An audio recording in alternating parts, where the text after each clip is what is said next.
súper breve, sencillamente para hacer algunos comentarios respecto a una noticia.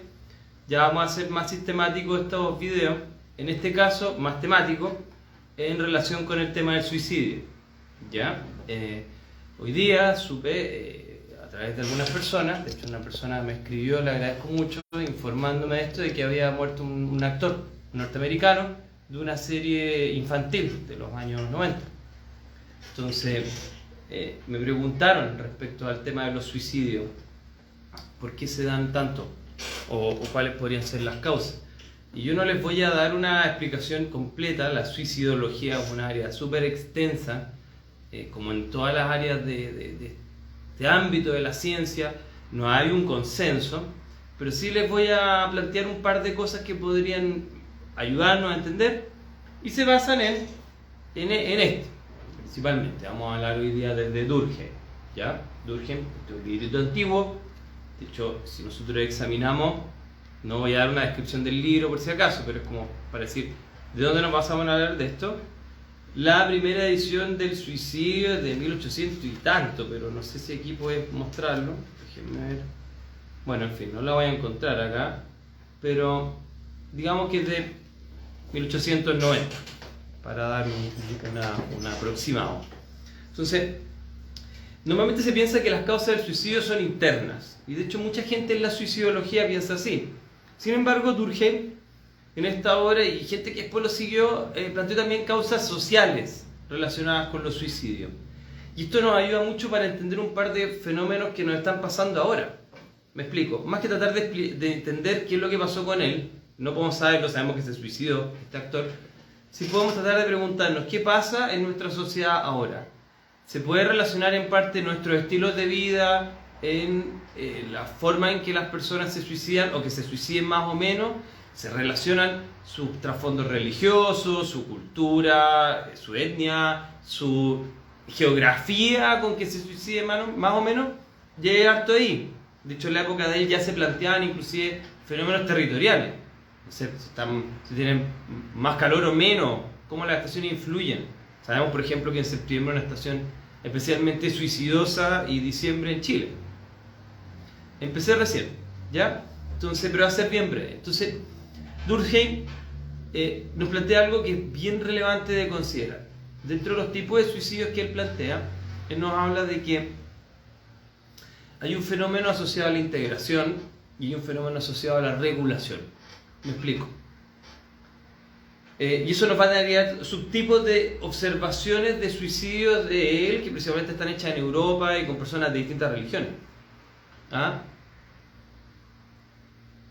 Aquí me dicen una psicóloga se suicida, así que, oh, wow, no sabía que una colega.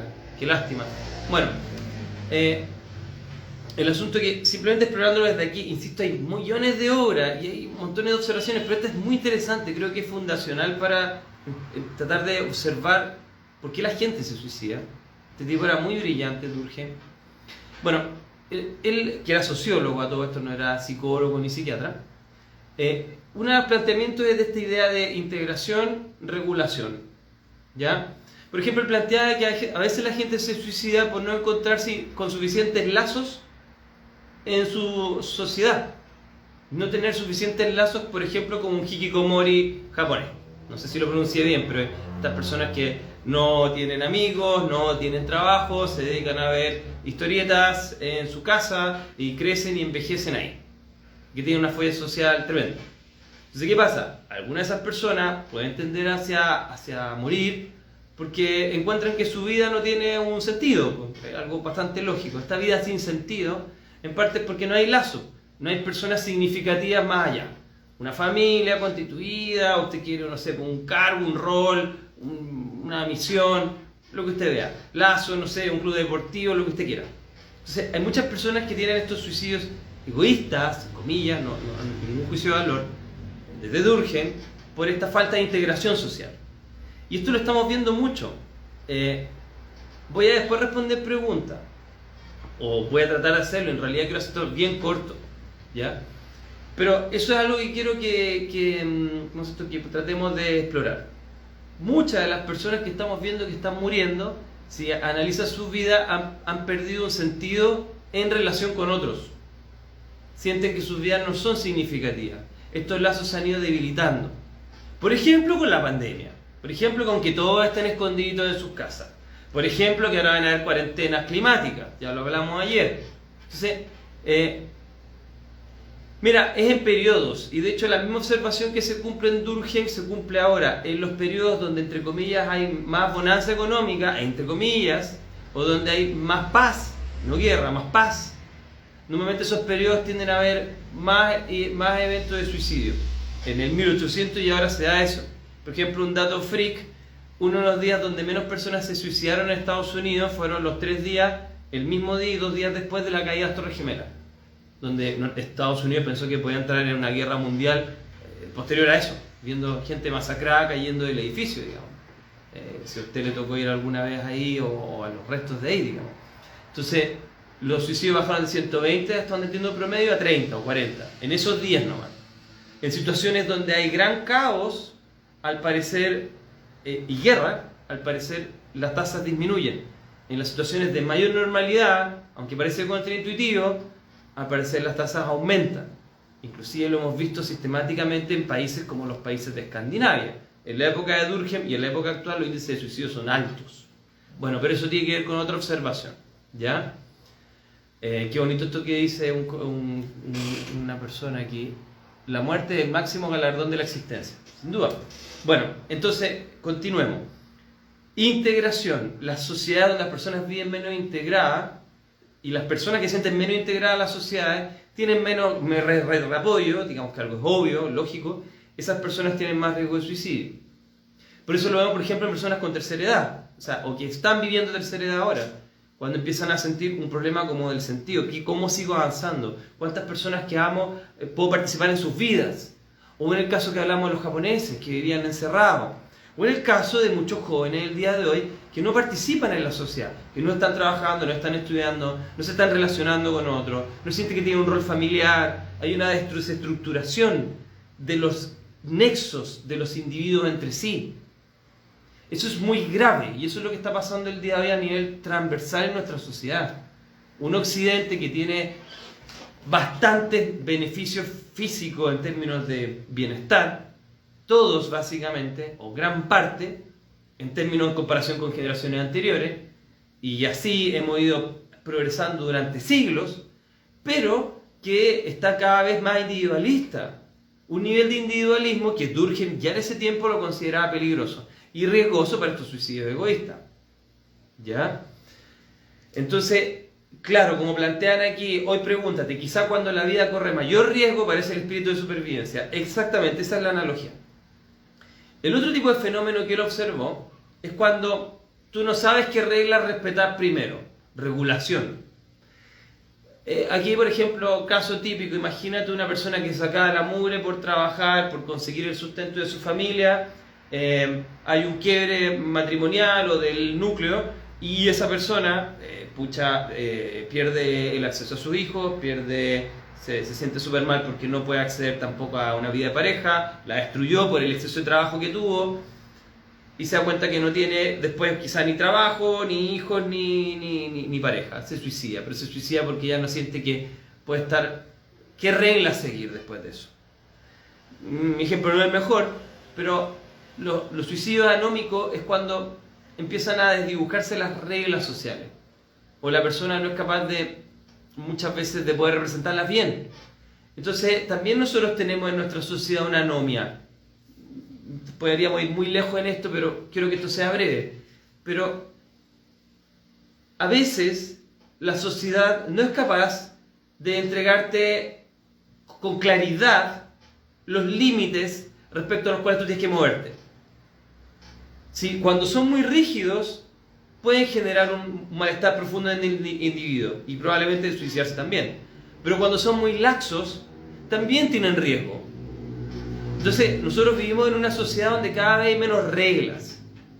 Y de hecho las reglas básicamente tienen que ver con cosas muy acotadas, que tienen muy poco que ver con el ser.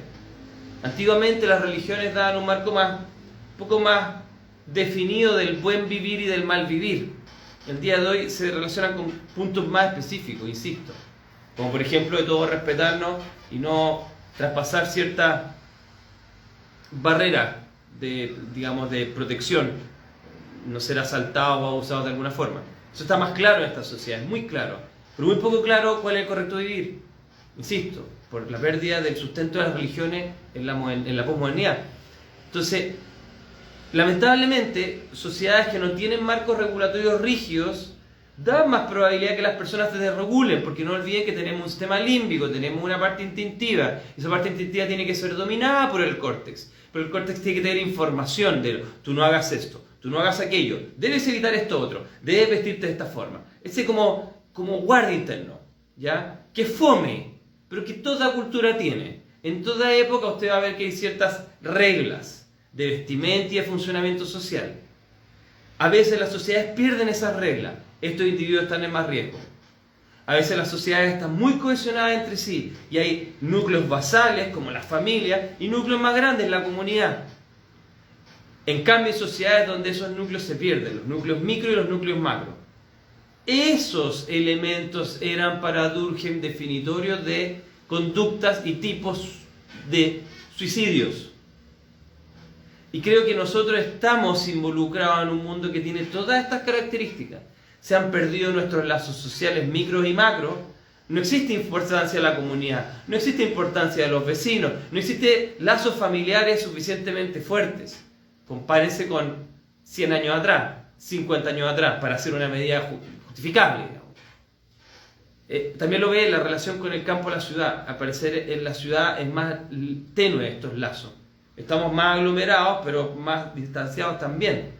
En el campo, al parecer, era más aglutinado a pesar de las distancias. Curiosamente, se da el fenómeno también en las grandes ciudades, muy densas. Nadie se conoce a nadie, nadie pesca a nadie, nadie quiere molestar a nadie. Entonces, el ultraindividualismo era un factor.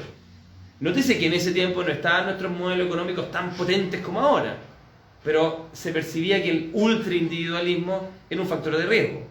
El exceso de la pérdida completa de individualismo también, y ahí hablaba de los suicidios altruistas más comunes en las sociedades colectivistas, pero esa harina de otro costal.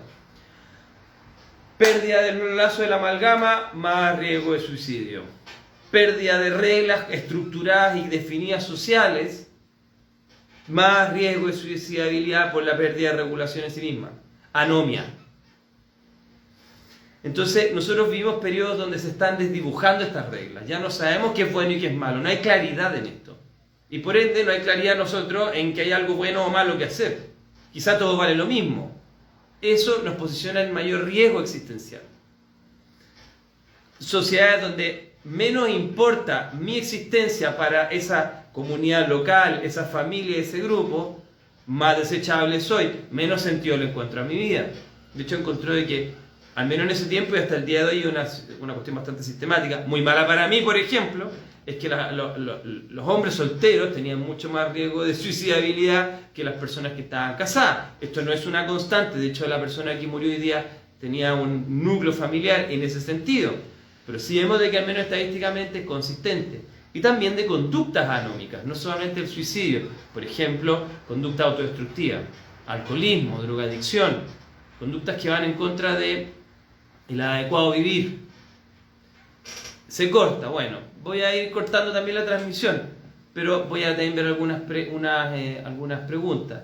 Entonces, por ejemplo, el rol de la religión, yo no soy una persona que profese una, así que esto no es ninguna forma infomercial, por si acaso, pero hasta él plantea, siendo francés, él era bastante laico en ese sentido, planteaba de que había diferencia entre comunidades religiosas. Las que eran más estrictas parece que tenían menos riesgo de suicidio, las más estrictas ya aglutinadas, mostrando en primer lugar las que se relacionaban con la religión judaica. Menos suicidio había ahí. Muchos lazos muy fuertes, mucho ritual, mucha estructura reglamentaria. Y en cambio encontraba que había mucho más riesgo de aquello en esa época en las personas que profesaban la religión protestante. Entonces empezó a hacer nexo. Pensemos que en esa época ni siquiera estaba todavía definida la estadística. Don Galton, uno de los padres de la estadística, junto con matemáticos como Gauss, Spearman, después un montón de gente, pero Galton, por ejemplo, todavía no había definido sus teorías estadísticas, si mal no recuerdo. Entonces, este sujeto lo empezó a hacer viendo números o frecuencias absolutas, pero a pesar de ello, trató de hacer un abordaje científico, cosa que es extraordinaria para su época.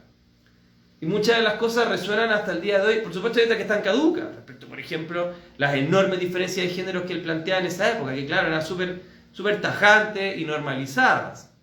Pero en otras cosas, la lucidez de ese tiempo es presente hasta el día de hoy. Entonces, bueno, quiero ver algunas preguntas e ir cerrando. Porque la idea es ir haciendo algunos cortitos de este tipo de cosas para hablar de psicología. En este caso no va a ser tanto social, sino psicología en general. Vamos a ver, a mí se me cae aquí esta cosita. Todos realmente me tocan directamente, desde mi infancia lo he vivido. Así está la cultura chilena, parece que cada vez menos estructura y menos amalgama, menos estructura y menos amalgama, más suicidio. Ahora, les voy a hacer una pregunta personal. ¿No tendrán que ver todo el fenómeno globalista con eso? No seas ni A ni B, sé ciudadano del mundo, preocúpate de tu individualismo, salvo para sentirte culpable de destruir el planeta, cosa que está buena, pero si la lleva al exceso también es media patológica. ¿Hasta qué punto todos los movimientos globalistas y toda su venta cultural atacan directamente la conexión del individuo con la sociedad y la importancia de las comunidades locales? Y por esta definición de que tenemos que ser parte, como dijo hoy día Macron, de un gobierno global, lo dijo literal, vean la entrevista. Era en relación con China esto, que en el fondo pensaba que no tenían que haber dos gobiernos globales sino uno. Acuérdense que él es parte del grupo de Klaus Schwab, del grupo de jóvenes líderes, pero en fin, esto es un pequeño paréntesis. Y ve la idea de que básicamente haz lo que quieras, que en sí mismo no está mal, en sí mismo está súper bueno, como concepto está bien. Pero en términos de sociedad, ¿cómo nos afecta eso? No en términos de la prerrogativa del individuo, sino observándolo desde esta perspectiva sociológica. Y creo que en ese sentido, lo que nos están insertando en la Matrix es algo que, por supuesto, está generando mayores niveles de toxicidad en los individuos. Es mucho más claro ver ahora jóvenes de 14, 15 años que se lesionan, que se cortan, que se intentan suicidar o que lo describen, quiero suicidarme, y que no tienen redes de apoyo y que no tienen definido absolutamente nada en la vida que hace 20, 30, 40 años atrás y más. De hecho, hay muchas series que se ríen de esto, que hacen como sátira al respecto. Entonces, ¿qué creen ustedes que cambió? ¿La comida? No. Se hildaron los lazos y se perdieron las reglas. No quiero decir que yo soy un ultraconservador. Quiero decir de que hay una observación social de 150 años que ya planteaba que eso era un factor de riesgo. ¿Usted cree que la gente que define todos estos movimientos, todas estas cosas a gran escala, no está consciente de obras como esta? O las obras de Malthus, de Durkheim, de Galton, también, por supuesto, con su maravillosa eugenesia. ¿Cómo? Si son gente educada, son gente preparada académicamente, muchos de ellos, y de ella. Entonces, aquí yo creo que hay algo sospechoso.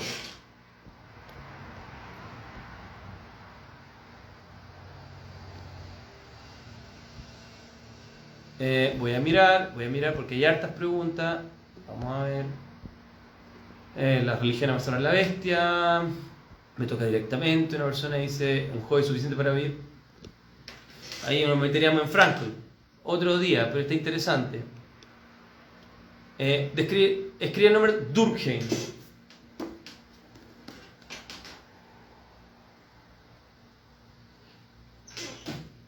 Clásico. Liquidez social de Bertrand Russell, otro grande que también tenía una serie de opiniones que no sé si el día de hoy serían populares. Probablemente no. Si ya no está la religión, ¿quién norma la sociedad? ¿Las fake news? No lo norma nada, por eso la gente se está matando. Esa en el fondo es la tesis, así ya en una versión primate de Sergio. Ya para no darle tantas bonitas cosas así como académicas. Eso pasa. Quedó la crema, porque en el fondo somos como una ameba. No tiene forma de nada, no tiene límite de nada, pero es una ameba que tiene un cuerpito celular desconectado. Es como una ameba desintegrada, semi-desintegrada, en proceso de desintegración. Otra, me gusta más otra analogía que no la hice yo, la hizo un médico colombiano, no recuerdo su nombre, es un cuerpo en proceso de septicemia. Eso es también un proceso anómico, donde ninguno de los órganos empieza a funcionar bien, corazón mal, hígado mal, riñones mal, empieza a generar una falla sistémica. No funciona la política, no funciona el fútbol, por ejemplo, no funciona la economía, no funcionan las relaciones entre personas románticamente, no funciona nada, se empieza a generar un daño sistémico y en ese daño sistémico se pudre, se muere. Las instituciones, todas ellas, religiosas, económicas, políticas, de interrelación personal, etc., serían los órganos. Y las células ya no estarían recibiendo nutrientes, porque algunas constitutivas de estos órganos están funcionando mal porque el otro órgano funcionó mal y genera una reacción en cadena, donde finalmente causas la muerte. Nos dicen todo el rato que somos desechables y no somos nada. Exactamente, y lo que te decían antes, independiente de la comunidad religiosa a la que tú pertenecieras, o al sistema, era que tú eres significativo en tu comunidad. Por eso están tratando de votar las comunidades. Fíjense el interés, pero porfiado que tiene Schwab y todo, de querer votar la comunidad, votar los nacionalismos. No quiere decir que nosotros seamos distintos a los argentinos. Maravilloso Argentina, maravilloso Perú, maravilloso Chile, pero es tener alguna identidad. Quieren destruir toda identidad. Usted no se defina en ningún sentido de la palabra, en nada. Eso es problemático como sociedad, no como individuo, también a la larga porque se pueden suicidar, por ejemplo, o pueden ser personas que no saben cómo integrarse, etc. Pero como sociedad la desintegras. Es como mandar un bombazo, sin necesidad de disparar. Por supuesto que tiene que ver, dice acá, nos tiene sumido una carga laboral para vivir distanciados de nosotros. Claro, también es ese tema. ¿Hasta qué punto vivo tan cargado de pega, pero finalmente no cumplo ninguna de las cosas que quiero cumplir? O no soy capaz de cumplir a la gente que quiero cumplir a través de este esfuerzo. Y vivo en un mundo constante de que hago cosas que finalmente no tienen significado. Doña Hannah Arendt, la diferencia entre labor y... acuérdenme por favor. Trabajo y labor. Labor es algo que se consume en un día. Por ejemplo, ya yo terminé de atender y mañana tendré que hacer lo mismo y es consumible. Trabajo es que quizás yo crea un libro y ese libro tiene un principio y un fin y después viene otro, pero este va a quedar a través de la existencia, inclusive después de mi muerte. No es algo que se consume. La mayoría de las cosas que hacemos son labor. Se consume, entonces uno se da cuenta que es como el día de la marmota, ¿no? Uno no avanzó nada. Hace algunas semanas me tocó seguir escuchar en el metro, estaremos detenidos más de lo normal por personas de esta vía. Claro, pues, pero lo hemos normalizado, ese es el problema. Hemos normalizado la guerra.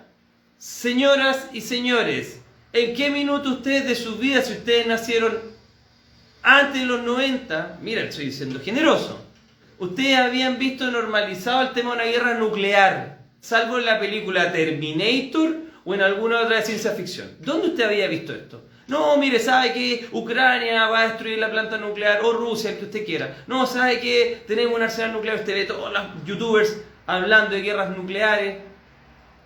Ojalá que no ocurra, pero la pregunta es, ¿cómo es posible que hemos llegado a una sociedad donde somos totalmente incapaces de estar preocupados de nuestra propia destrucción como especie? Y que nos preocupe más cuando hay Mundial de Qatar. O nos preocupe más, no sé... el clima, que también es importante, nos preocupa más, no sé, nuestra cantidad de visualizaciones por este asunto. ¿Qué clase de sociedad anestesiada llegó al punto que ni siquiera le importa saber de que van a ser destruidos?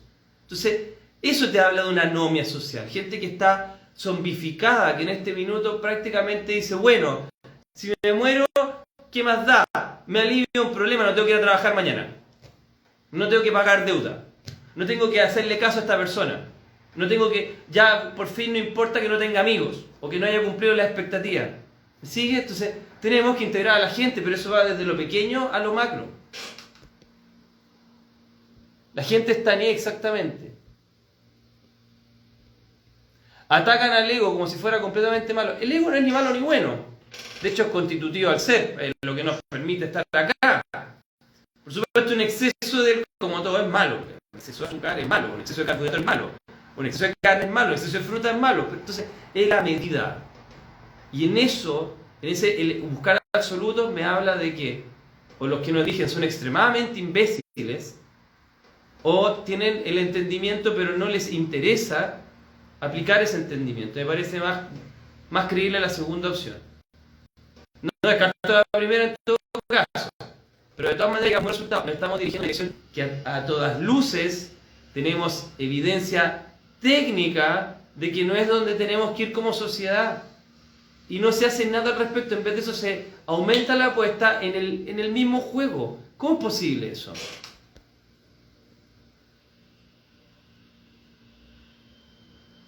Alguien me habla respecto, Salma Queen tiene que ver con el pinchazo, si tiene que ver con la depresión. No sabemos, lo que sí sabemos es de que el bicho, y por supuesto sus derivados o cualquier tipo de tecnología asociada con la S, proteína, pueden generar factores inflamatorios. Los factores inflamatorios generan lo que se llama conducta del enfermo. La conducta del enfermo se asocia a síntomas depresivos. Si usted está inflamado, usted está deprimido, básicamente. Entonces sí podría haber una relación indirecta, no sé si tan causal, pero podría haber una relación. El ser humano necesita tener autocontrol, no es paciente. Quien se permite todo es fácil de dominar por los otros. Buenísimo, Gloria Marcela 938. Exacto, totalmente. Vivimos atrapados en un juego. No todos son cuerpo, mente y alma. Unos pocos son mente y cuerpo. Hoy, ¿qué le teme la sociedad? ¿A qué le teme la sociedad hoy? Me preguntan. Y creo que lo que la sociedad le teme es a individuos que sean capaces de asumirse a sí mismos. Ese es el trabajo de todo esto. Ese es mi propósito. Asúmase usted. Asúmase usted que usted tiene libre albedrío y que nadie puede obligarlo a hacer nada. Se van a generar condiciones para influirlo. Pero finalmente la decisión de que usted esté muerto, esté vivo, o que ese tipo esté muerto, esté vivo, o que yo mañana, o usted se suicide o no, es nuestra. No es del sistema. El sistema está influyendo, pero nosotros tomamos la decisión. Y tenemos que volver a entregarle al individuo la capacidad de tener esa autoconciencia, esa capacidad de asumirse y darse cuenta de que muchas veces nosotros contribuimos al problema. Por querer obedecer otras voces, por querer escuchar sin planificar antes, sin pensar, sin reflexionar personalmente al respecto. Hay una gran diferencia entre el haz lo que quieres y el haz lo que quieres, dicen. Yo, un niño le digo que se compre lo que quiera y querrá todo. Si le digo que compre lo que quiere, pensará y luego elige. Trato de entender como que hay una idea de sabiduría organísmica de John Smuts, pero me imagino que es lo que quisiste transmitir aquí. Hay una planificación, la tecnología para las personas. Bueno, Jane Twitch planteó de que desde que los niñitos tenían el aparatito acá, se duplicaron las tasas de depresión. Bueno, hay una persona que hicimos un libro la otra vez, Carolina Stephens, que se dedica a eso, a hablar de la adicción a las pantallas. Ahora, yo quiero decir lo siguiente. Seamos renacentistas en decir que tengamos un conocimiento general de todo. Seamos generalistas, no especialistas. La causa, en mi modo humilde de ver, no son las pantallas. Hay un fenómeno multicausal. Y tenemos que entender cuáles son los puntos que conectan a este fenómeno multicausal. Las pantallas no son el problema, es la desintegración social, es la falta, en términos del vínculo, es la falta de norma, es el individualismo, es el exceso de dependencia en sistemas por esta falta de lo otro. Es hartas cosas. Jean-Jacques Rousseau decía trabajar abiertamente para Satanás. ¡Wow! Lo más curioso de Jean-Jacques Rousseau, que ganó un premio a través del cual él escribió el libro El buen salvaje, en un premio como en una especie de concurso francés de arte y ciencia, nunca viajó a la selva a representar este buen salvaje que él describía. Pero su observación humana era interesante y creo que por eso a muchas personas nos apeló. Hay algo ahí. Pero claro, quizá él hizo una extrapolación errónea de que la gente que vivía en el mundo totalmente salvaje era como súper buena y que la gente de la sociedad era súper mala. Ahí como que él pegó un salto y quizás debería haber respetado la antropología y quizás haber vivido unos siglos más adelante para haber desarrollado esto. Quizás no habría llegado a la misma conclusión. Todo reseteó la sociedad, quizás planificado, quizás. La familia se fracturó. Ese es el problema, es uno de los problemas. Yo soy un gallo sin hijos y no puedo tenerlos, así que yo no estoy tratando, insisto, de no hacer una apología, pero tengo que tratar de ser consecuente. Y una de las estructuras básicas era el clan. Y siguiente, o lo más cercano dentro de nuestras ciudades, era la familia. Si tú destruyes la familia y tú destruyes el clan, tú destruyes toda capacidad de que nosotros contra los otros, o por lo menos nosotros nos protegemos contra los otros. Permites que el individuo sea más permeable, pero le generas menos lazos y por ende lo debilitas.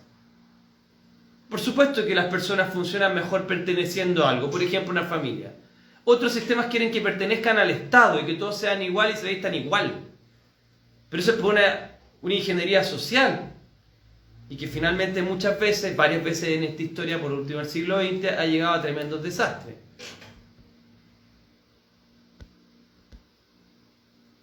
Voy siguiendo. Voy a ir a las últimas preguntas, que son muchas. En realidad no esperaba esto. Tío Sergio, gracias por el tío. ¿Qué opina del renacimiento de la filosofía estoica como un remedio muy interesante? Muchos filósofos y divulgadores de filosofía en el estoicismo, y creo que es perfecto.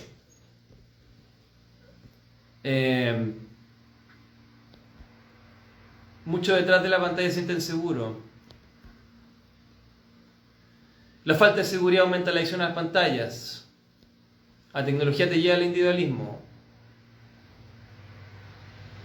¿Qué piensas que el toque de queda para menores se impulsó en la comuna de Zapallar? No lo sabía. Mae Rivera. Por ejemplo, la gente va al pago de la locomoción y eso dificulta que pueda destinar recursos de salud u otras cosas. Y también genera un problema. Generamos imitación, Gustave Le Bon, también de la época de Don Durkheim. Si yo veo que todos hacen algo, yo como mono imitativo, ¿y para qué tengo que pagar yo? Eso es un ejemplo de anomia. Me encanta el ejemplo de Gloria. Lo que plantea es claramente. Dice, ¿para qué seguir yo las reglas si nadie las sigue? Si esto es una pelotudez. ¿Por qué ser honesto si los políticos roban? ¿Por qué decir la verdad si toda la gente que miente es felicitada? ¿Por qué decir la verdad si me castigan cuando lo hago? Claro. Y así mandamos a nuestra sociedad en completo al carajo. Porque todas las personas históricamente han mentido y han hecho lo mismo, pero por lo menos no se ha manifestado en algunos periodos tan prístinamente de ese es el camino. Por último, hay alguna cortapisa social para decir no lo haga, lo puede hacer pero mejor no lo haga, castigo ultraterreno, sanción social, lo que usted quiera, o apuntar con el dedito, ahora ni eso. Eso no puedes cambiar, es ser humano que escribe, está en todas partes, son entes, piltrafas, no valen nada, no tienen alma, no piensan, no tienen autocrítica. Es que el ser humano ha sido influido, aquí hice un tocayo de Sergio, comunismo e individualismo en exceso, Sergio. Bueno, lo que nosotros conocemos de Don Klaus Schwab es que hizo una especie de la cuarta vía de la revolución industrial, el capitalismo de partes compartidas, que básicamente es la amalgama de comunismo con capitalismo, donde usted nunca más puede subir socialmente, entonces tiene lo peor de los dos sistemas. Existe una renta básica universal, pero no tiene ninguna posibilidad ustedes de salir de su entorno, de salir de sus posibilidades, ni siquiera de salir de su ciudad al día de hoy, con las ciudades de 15 minutos. Entonces, claro, es como que nos están llevando a un sistema que tiene lo peor de los dos mundos, no lo mejor, lo peor.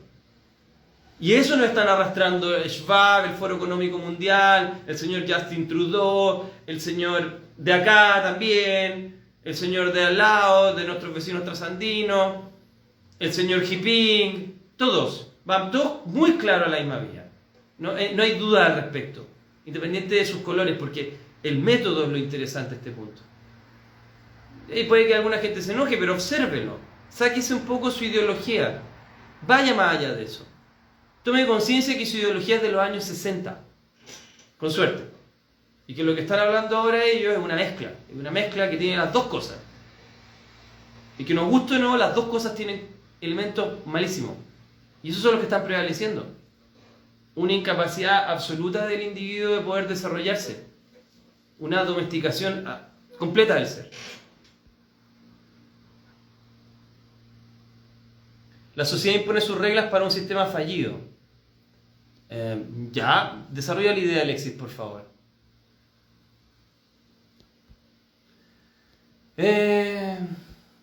Luces azules. Bueno, voy a las últimas. De verdad, estoy un poquito cansado ya, pero les agradezco muchísimo, muchísimo la participación. Hacernos cargo de nosotros, me quedo con eso. Estudiar, cultivarse. Somos seres humanos hackeables. Eso plantea Loop Importaciones. Ahora el tema es saber para no ser tan manipulable. Entonces, ¿cuál es la esencia del ser humano? La de antes, la de ahora. El ser humano es un proyecto en construcción. Puede ser distintas cosas. Pueden haber santas, pueden haber mártires, pueden haber asesinos. Vea usted, rojo y negro de Stendhal. Antiguo ahora, pero puede ser cualquier cosa. Va a depender de su contexto. Ahí nos hablan los psicólogos y los sociólogos, psicólogos sociales y los sociólogos, de que las variables del contexto definen mucho lo que el individuo va a hacer. No somos independientes de nuestra sociedad. De hecho, yo me estoy vistiendo así. Quizá en la época de Durkheim me habría vestido con un sombrero de copa y tendría una barba así. Hasta en eso. Entonces, ¿en qué minuto? ¿Qué somos nosotros? ¿Lo de antes o lo de ahora? Nosotros, ¿cuál es el verdadero ser? No hay un verdadero ser quizá. Un verdadero ser es una co-construcción entre lo que usted es y lo que su sociedad está produciendo. En esta interacción. Yo soy célula, pero también soy riñón. Depende de la amplitud en la que usted mire, de la escala. Entonces no hay una real esencia. Muchas gracias. Entonces, los niveles de violencia están siendo normalizados hace varias generaciones a través de los videojuegos, plantean. Están conectados, ya no conversan con la familia, los adolescentes. Entonces, mire, en el fondo lo que les quiero plantear como reflexión final es: mira, Christian Ibsen, los hombres más fuertes son los más solitarios. Puede ser. O las personas más fuertes son las más solitarias. Lo que yo veo acá todo el tiempo es personas que están... Hay mucha gente decente. Hay muchas personas decentes. Hay gente que le tiene mucha raya a los hombres y gente que le tiene mucha raya a las mujeres. Y se están dividiendo. Y yo lamento eso. Y con cualquier etiqueta que usted quiera tener. Y realmente ese no es el problema. Hay gente fantástica. Pero está sola. Y primero, la mayoría de las personas tienen mucho miedo en esta majamama, en esta pérdida en este exceso de individualismo, en esta falta de regla, en este miedo a pisar los callos a alguien. Tiene miedo a decir lo que piensa de una manera respetuosa. Y de individuarse, definirse amistosamente frente al otro. Y al no dar a conocer su angustia, su forma de ser y su pensamiento, es incapaz de crear una relación con lo principal, la honestidad. Para formar relaciones usted tiene que tener un grado de confianza en el otro. No podemos desconfiar mutuamente todo el día y pensar que el otro nos va a apuntar con el dedo, que nos va a criticar por nuestro pensamiento. ¿Ya? La idea de que nosotros podamos hablar desde esa honestidad, desde esa vulnerabilidad. Pero si nadie me apoya, nadie me apaña, todos somos individualistas, no me atrevo. Y si creo que todos me van a juzgar por decir algo que, no sé, que las papas son verdes, y yo no creo en eso, al final todos se quedan solos y hablan estupideces, hablan cosas cotidianas, sin poder decir lo que realmente sienten. Inclusive a la gente que aman, o la que quieren amar. Y eso genera muchos problemas. Entonces, primero creo que hay gente extraordinaria, gente que vale la pena. No todos son zombies. El problema es que no se atreven a decir yo soy, respetuosamente, y mostrar su debilidad, su vulnerabilidad y también su verdad, con la intención no de someter al otro, con la intención de compartir con el otro lo que se es. Y eso es gran parte del problema, porque estas personas no se están logrando conocer. Y como no se están logrando conocer, no están formando lazos, no están formando familia, no están formando grupos, no están formando comunidad, no están formando nada. Y multiplícalo eso todas estas veces. Segundo problema que hablamos acá, las ideologías que nos están metiendo en la cabeza tienen cosas fantásticas. Pero el trasfondo es lo que me preocupa. Es un trasfondo que está tratando de preocuparse más en dividir y en desorientar, más que en ayudar a las personas a entender los fundamentales, que es: defínete como ser, entiende que tienes un rol sobre el resto, entiende de que nada te puede obligar en la vida, sino que tú tienes que tomar decisiones conscientes, y que eso significa muchos errores, sentimiento de culpa muchas veces, y que la vas a embarrar. Todas esas cosas se están omitiendo y se está dando paso a otra cosa, que es un ser humano que, claro, si se sigue a rajatabla lo que se está haciendo, se está zombificando. pero no por el eslogan. Es por lo que implica obedecer el eslogan de esa forma. Y ahí está lo maquiavélico. Y creo que ahí sí hay una ingeniería social. No es lo que se está defendiendo, es el modo en que se está defendiendo y la manera que está influyendo en la sociedad y la pérdida de educación a los individuos de por qué es importante de la forma en que estamos avanzando ahora. No hay ningún interés en enseñar eso. Entonces lo estamos oscureciendo la capacidad de las personas de asumirse. Y creo que eso es el fondo de todo el problema. Y bueno, eso es. Cuídense mucho. Exactamente, vamos a tener la policía del pensamiento. Y eso me da miedo. Porque sí tenemos que poder transmitir nuestros pensamientos entre sí. Sí tiene que haber libertad de expresión. Tiene que haber libertad de expresión hasta el tipo que le aborrezco más. Ojalá no me insulten mucho nomás. Y a usted. Pero tiene que haber libertad de expresión. Es la base de poder pensar algo nuevo. No podemos tener crímenes de pensamiento. Pueden haber algunas excepciones, pero ojalá las mínimas posibles. Porque si no, es el camino para empezar a criminalizar todo y criminalizar cualquier cosa que no esté relacionado con el pensamiento hegemónico. Y podemos definir cualquier cosa como malvada, como... ponga la palabra que usted quiera. Si vamos en esa línea. Tenemos que permitir que las personas tengan diversidad real de pensamiento. Y eso creo que todas esas cosas, en este minuto el modelo va hacia otro lado. El modelo del Foro Económico Mundial, el modelo del globalismo va hacia piensa de una forma, castiga las otras formas, tiene ecología, pero implica eso de que tú te sacrificas completamente como persona. Los datos que no están a favor de esa tesis son datos falsos, son fake news y son personas que son funables porque son malas personas. Los que no toman una decisión sobre su salud son personas que están locas. Entonces no podemos dividir a la sociedad así. No por el contenido, porque hacer esas dicotomías está mal en sí mismo. Y lleva finalmente un totalitarismo. Y nos están llevando a un totalitarismo que parece liberador, pero es el más oscuro de los totalitarismos que hemos vivido hasta ahora. Y me lamento que tan poca gente esté tratando de luchar contra ello. Como que lo normalizan, quizá porque suena bonito. Cuídense.